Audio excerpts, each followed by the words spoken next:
చలి తీవ్రత కారణంగా న్యూమోనియా విజృంభిస్తోంది. న్యూమోనియా కేసులు రోజురోజుకు బాగా పెరుగుతున్నాయి.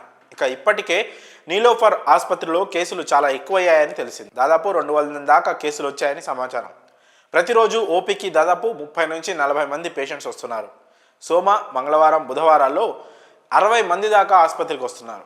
ఇంకా అంతేకాదు, కొంతమందికి హెచ్ఎఫ్ఎన్సి వెంటిలేటర్ చికిత్సలు అవసరం అవుతున్నాయి.